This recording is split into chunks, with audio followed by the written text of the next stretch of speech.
नमस्कार। पिछली वीडियो में देख चुके हैं कि इजराइल और फिलिस्तीन में आपसी टकराव के क्या कारण हैं। अब इस वीडियो में देखेंगे कि इस टकराव के शुरू हुए लगभग 10 दिन बाद विश्व बिरादरी कहाँ खड़ी है। इस विश्व बिरादरी में अमेरिका, रसिया, फ्रांस, जर्मनी आदि ताकतवर देश क्या सोचते हैं उसका विश्लेषण करेंगे। वहीं पर Bharat, Pakistan, China, Turkey, Saudi Arab, Dubai और अन्य इस्लामिक देश क्या सोचते हैं उनके नज़रिए पर एक नज़र डालेंगे। तो इस वीडियो को 7 भागों में समझते हैं। पहला है अमेरिका का रुख, दूसरा संयुक्त राष्ट्र संघ की भूमिका, एंटोनियो गुटेरेस महासचिव हैं इसका नज़रिए पे एक नज़र डालेंगे। UNHRC मिशेल बाचलेट उच्चायुक्त हैं इनके किए गए प्रयासों पर एक नज़र डालेंगे। और यूसुफ बिन अहमद जो OIC के संगठन के महासचिव हैं इनके किए गए प्रयासों पर भी प्रकाश डालेंगे। साथ साथ पाकिस्तान और तुर्की के नज़रिए का विश्लेषण करेंगे क्योंकि ये दोनों देश इस संघर्ष पर काफ़ी अग्रेसिव हैं। भारत के रुख का भी विश्लेषण करेंगे क्योंकि भारत के लिए इजराइल और अरब दोनों काफ़ी महत्वपूर्ण हैं। और आज यानी 21 मई 2021 को इजराइल और फ़लस्तीन ने सीज फायर की घोषणा की है, तो इसके प्रमुख कारणों पर एक नज़र डालेंगे। तो अब बात करते हैं अमेरिका की भूमिका की। लगभग 65 वर्षों से अमेरिका इजराइल और फिलिस्तीन टकराव में एक केंद्रीय खिलाड़ी रहा है। अमेरिका शुरू से ही इजराइल का समर्थक रहा है।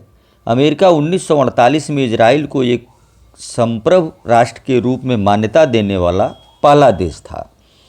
2017 में अमेरिकी राष्ट्रपति डोनाल्ड ट्रंप अमेरिकी दूतावास को यरूशलेम में स्थानांतरित करने का फैसला लिया था। 2019 में ट्रंप प्रशासन गोलान हाइट पर इजराइल की संप्रभुता को मान्यता दे दी। 2020 राष्ट्रपति ट्रंप ने इजराइल फिलिस्तीन शांति के लिए अपने दृष्टिकोण को बताते हुए कहा था कि पूर्वी और पश्चिमी दोनों यरूशलेम इजरायली क्षेत्र हैं। बाइडेन प्रशासन यह कहते हुए इजराइल के हमले का समर्थन किया कि आत्मरक्षा का अधिकार इजराइल के पास है। यही नहीं, इस टकराव के समय में अमेरिका इजराइल को 5,500 करोड़ का हथियार बेचने का फैसला लिया है। अमेरिका ने संयुक्त राष्ट्र सुरक्षा परिषद को इस मामले में तीसरी बार बयान जारी करने से रोक दिया है। अगर यह कहा जाए कि ट्रंप का शासनकाल इजराइल के संबंधों का स्वर्णिम काल था तो गलत नहीं होगा। अब बात करते हैं संयुक्त राष्ट्र संघ की। तो संयुक्त राष्ट्र संघ इजराइल और फ़लस्तीन के बीच जारी संघर्ष को तुरंत रोकने का आह्वान किया है। संयुक्त राष्ट्र संघ के महासचिव एंटोनियो गुटेरेस ने संयुक्त राष्ट्र सुरक्षा परिषद की बैठक के दौरान कहा कि एक तरफ रॉकेट, मोर्टार और दूसरी तरफ हवाई और तोपखाने से हमले बंद होना चाहिए। खैर, इसमें कुछ नया नहीं है। संयुक्त राष्ट्र संघ यही बात अर्मेनिया और अजरबैजान संघर्ष में कहता था। संयुक्त राष्ट्र संघ के अध्यक्ष भी चाह कर कुछ कर नहीं सकते हैं। संयुक्त राष्ट्र संघ के अस्थायी सदस्यों में आपसी मतभेद के कारण ही इस संस्था का ईमानदारी से उपयोग नहीं किया जा सकता है। जिस तरह से चाइना बार बार अजहर मसूद को बचाने के लिए वीटो का प्रयोग करता था, उसी तरह अब अमेरिका इजराइल और फिलिस्तीन के बीच हो रहे संघर्ष में कोई निर्णय नहीं लेने दे रहा है। अर्थात इतने महत्वपूर्ण संगठन का उपयोग अस्थायी सदस्य अपने अपने हितों के हिसाब से करते हैं। अब देखते हैं UNHRC की क्या भूमिका है। तो जिनेवा में संयुक्त राष्ट्र मानवाधिकार की उच्चायुक्त मिशेल बाचलेट ने कहा, दोनों पक्षों के नेताओं की ओर से जारी भड़काऊ बयानबाजी के कारण तनाव को शांत करने के बजाय इसे बढ़ावा मिल रहा है।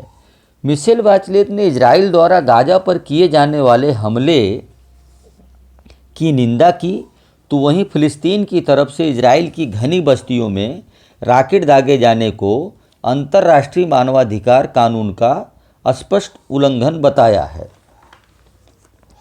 अब देखते हैं OIC, जिसका पूरा नाम ऑर्गेनाइजेशन ऑफ इस्लामिक कॉरपोरेशन है।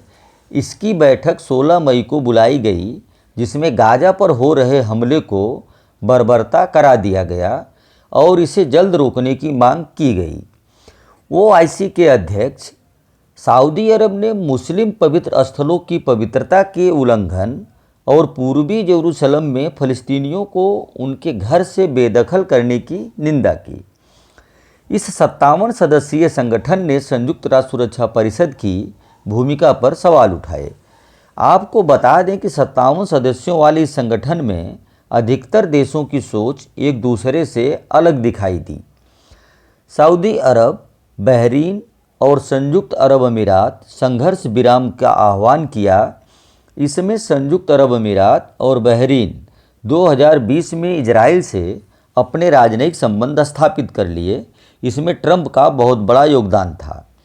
इसी बैठक के बाद मलेशिया, इंडोनेशिया और ब्रुनेई ने रविवार को अलग से बयान जारी किया, जिसे मलेशिया के प्रधानमंत्री ट्वीट कर संयुक्त राष्ट्र सभा की आपात बैठक बुलाने का आह्वान किया। इस बैठक में तुर्की और हमारा पड़ोसी पाकिस्तान ज़्यादा आक्रामक दिखा। तो कह सकते हैं कि 57 मुस्लिम देशों का संगठन किसी निर्णायक भूमिका में नहीं है। एक बहुत महत्वपूर्ण बात यह है कि इस संघर्ष को जैसे जैसे समय बीत रहा है, वैसे वैसे यह संघर्ष इजराइल और फ़लस्तीन की सीमा से बाहर निकलकर दूसरे देशों तक जा सकता है। कल को इसमें कुछ और देश खुलकर किधर खड़े हो जाएं, यह कहना मुश्किल है और तब स्थिति और ख़राब हो सकती है। अब बात करेंगे भारत की भूमिका की।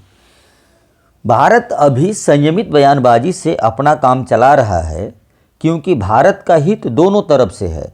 जहां भारत अरब देशों से कच्चा तेल आयात करता है, वहीं हमारे बहुत से लोग अरब में रोज़गार प्राप्त करते हैं।